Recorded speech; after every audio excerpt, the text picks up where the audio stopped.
Those Grogu toys sure make a lot of money.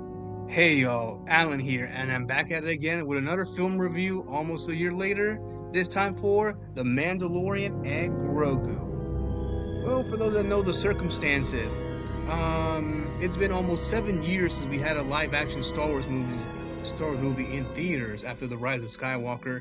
And of course, there's the development issues and here and that, and we finally got something at least being a continuation of the Mandalorian streaming series.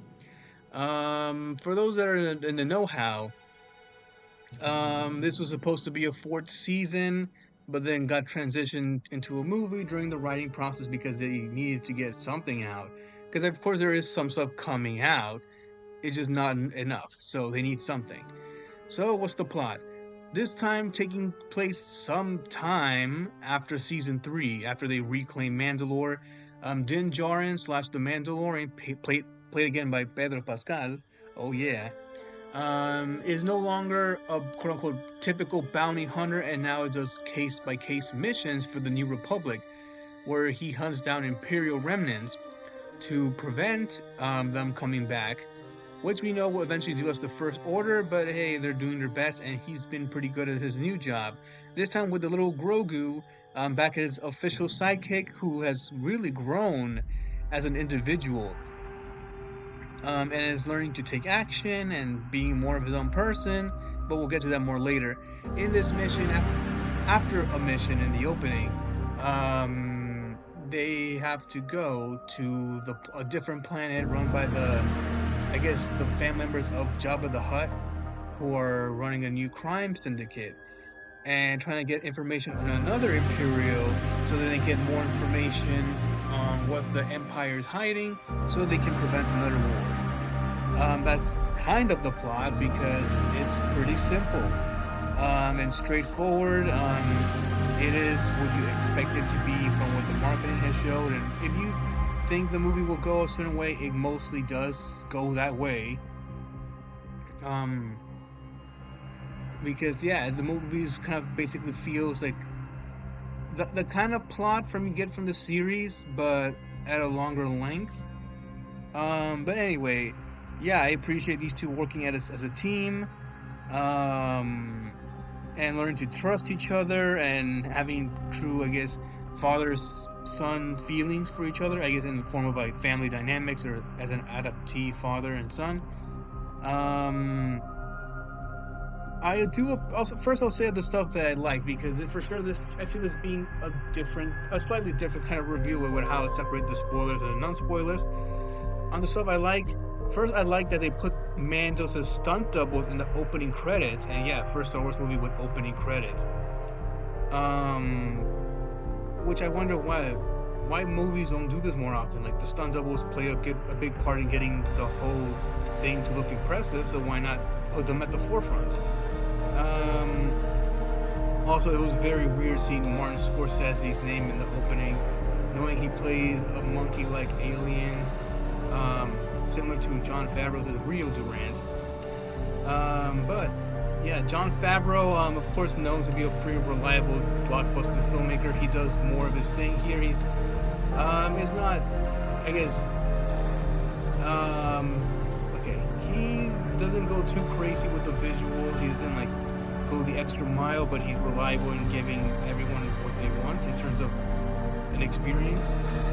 So I guess he's been pretty useful and vital to Disney's success for the past decade, going back to Iron Man and more. So yeah, he continues to do his work, and yeah, he does, at least with what this movie has, it knows how to have fun and when to slow things down.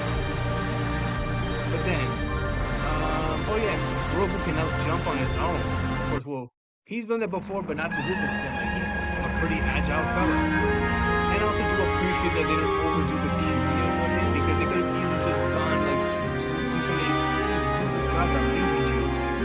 And it has some of it, but that's not the point. It's him not really feeling like an infant, like more like a toddler, or at least growing to become like acting like a young kid. His mind is developing. And of course they have Rada the Hutt, the son of Jabba the Hutt. For those that know, he was introduced as a baby in the animated Clone Wars movie back in 2008. Yeah, that long ago. But now, since so much time has passed by, he's now grown up. And he can speak, and he's a gladiator, and he's ripped, and he's voiced by Jeremy Allen White, the Emmy-winning lead of The Bear. I like the character more than I thought it was going to be. Like, he's actually kind of cool, and I kind of got his situation of wanting to be his own man, and wanting to feel free. And sort of a good example of how empathy and understanding can make certain people rise to higher levels than they could imagine. Even though I don't think he should have been voiced by Jeremy, but yeah, he's a pretty fun character.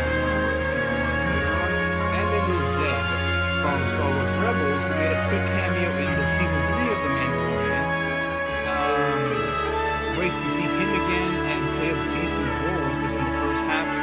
And voiced by Steve Blum again, the same voice actor from the series, where they could have easily replaced him, but no, they kept the same guy, which makes the character feel more authentic. They still keep him calm, his like rowdiness, his quick wits, and the CGI on him is pretty impressive. Like, it does not feel uncanny. He feels like a real character. And of course, the action scenes are quite solid. You can feel the impact of each blow and cut and blaster of blaster sound, gunshot sound, it's all pretty put together. I think there's one action in the middle involving a raid. Was a little choppy in the cutting, but the rest of the action was pretty entertaining and kind of cool. Well choreographed and creative. So for the entertainment factor, it is there. They do their job. And of course, we got Ludwig Göransson coming back to the music after being absent from season 3. Of course, now he's a 3-time Oscar winner. He still does the iconic theme while making new themes for Rada and some of the new planets. And he does provide his typical form of atmosphere while raising it to another level. It's quite post-pounding. It's got soul. It's got epicness. It has the feeling of a grand adventure. So yeah, it's to hear that quality of music again. But yeah, like I was saying, the story is very straight to the point. It feels like even little kids could understand it, which I guess depending on how you view it, maybe it is a good thing or as a detriment. And also, this movie is very standalone, where you don't need to know much about the series going in, but also it doesn't really set up the future of the franchise. But of course, those I know, the series and Ahsoka have been foreshadowing the threat of Thrawn to take over the galaxy and other nefarious concepts. But they don't reference that. They don't even say his name. This does not have any major cameos or surprises at the end. We're like, oh look, it's this character, or oh, there's a setup for this project. No, it just tells the story with these two characters, and then just ends. It does have cameos, but they're like pretty inconsequential, and something that only fans would know. And they're like, okay, that was cool. And I'd say, of course, with how this thing came to be, I'd say around a third of the dialogue was pretty bad and average, especially from the Imperials, which was there as cannon fodder and just there to move the plot along rather than to like actually make them menacing or memorable. They're just threats to take over and to kill and to move. And this movie, for being like with credits being 2 hours and 12 minutes long, it did feel like 2-hour-long episodes put together. Especially when it seems like one plot finishes and then it gets another one. And also, since both of them feel quite different from each other, which I'll say later. So, I guess that kind of makes things a little messy. It's feasibly entertaining still, notwithstanding. But you can tell like this was not meant to be a movie in the first place, but it was changed into one. But I'll leave it to that. I'll give it a few seconds before I get to the spoiler segment.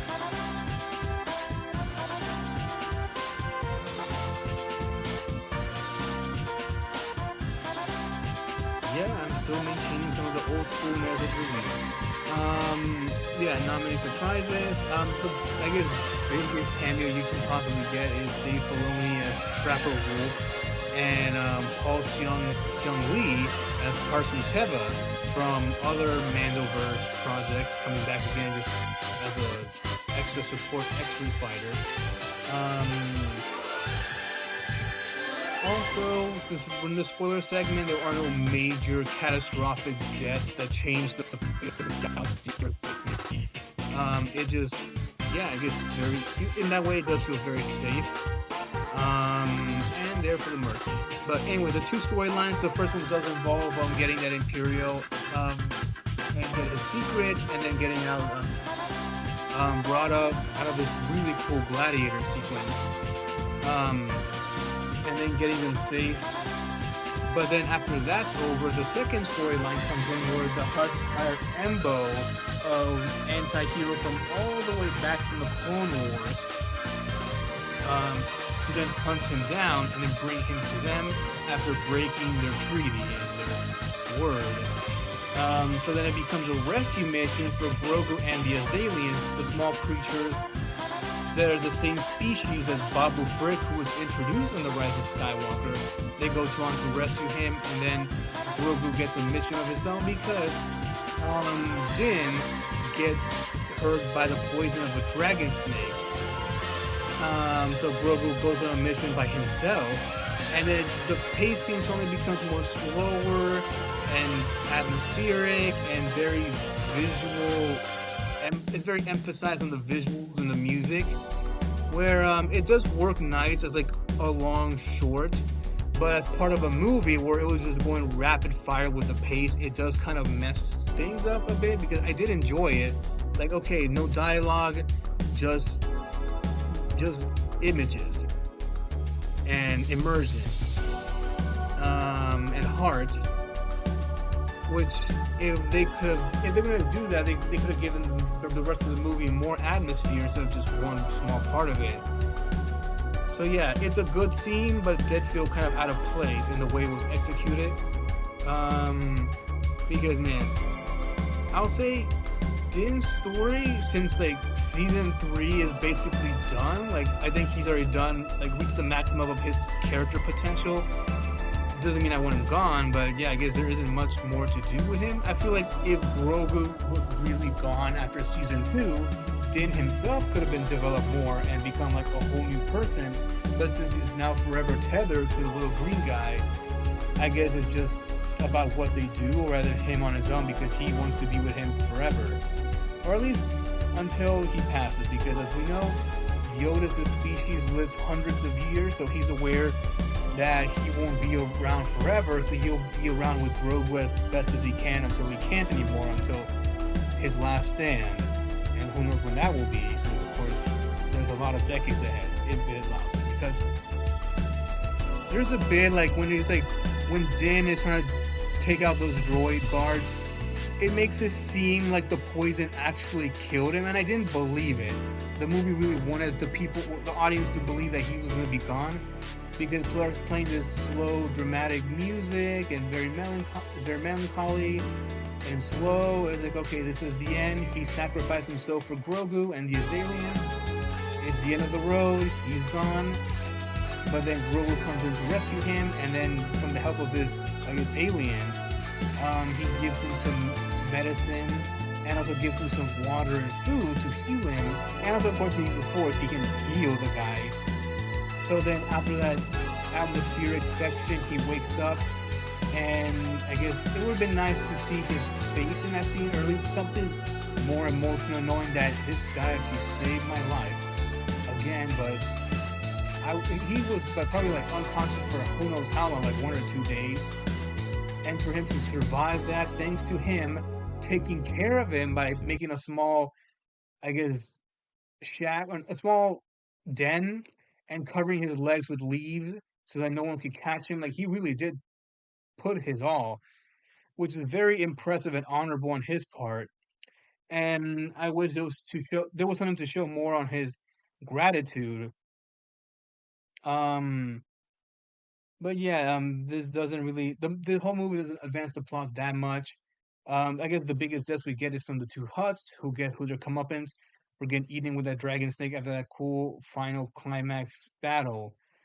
Especially with the X-Wings coming in from the New Republic X-Wings coming in to destroy the place and to take it down after they got the secrets from that Imperial. So that loose and tied up, especially when they saw his face for like a few minutes. So now that they're gone, the secret's safe with him again. I also appreciate that Ambo just did his job and then just left, so it's possible to see him again and his dog. Um, so yeah, it all ends with a nice bow. Grogu grows into a better individual. He can take action. He can save others. He can put others over himself, be more honorable and courageous. Um, so yeah, he has more places to evolve after this, which I would like to see, because it would be weird to just end the story here. It doesn't really feel like a finale, which I don't think was the intention, because supposedly Dave Filoni plans to make a crossover event, whether as a movie or as a mini series, however they choose it, that is a culmination of what we've seen since the first season of The Mandalorian, like combining elements of that and Ahsoka, maybe more characters outside those shows. Um, and I would like to see all the effort pay off. Of course, I'd like to see season two next year. Rip to the delay. Um, yeah, and for that, I would like to see these characters come back and see how they react to everything that's going on, everything going batshit crazy. So yeah, it's like a nice reunion for these two after like 3 years, literally. Um, so yeah, I guess this is a very entertaining, but very quite bare bones movie, Star Wars movie. There could have been potential to make this feel even grander, or leave a bigger impact considering how great the first two seasons have felt to everyone. So they do play it kind of safely just for the sake of having an enjoyable movie that almost anyone can like. But at least they did put in some effort in the visuals and the entertainment factor and the character development of Grogu. So it was not like a waste of time. It just like it has some missed potential, but I did enjoy myself. So in the end, I give this, with all said, a 7.5 out of 10. Hopefully Starfighter can really blow us away and that this franchise gets a true future after Andor, after Skeleton Crew, after all that, into something brand new that we've never seen before. May the Force be with you all, team. But yeah, those Grogu toys really do sell a lot, huh? See you guys on the next one.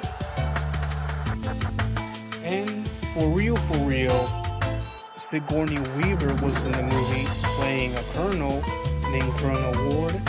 She gave orders to Mando. She made some points about keeping the rebellion spirit alive. She provides an exposition. She was there. She did some good work. But yeah, she didn't really leave much of an impression. But hey, someone had to do her job. See you guys for real.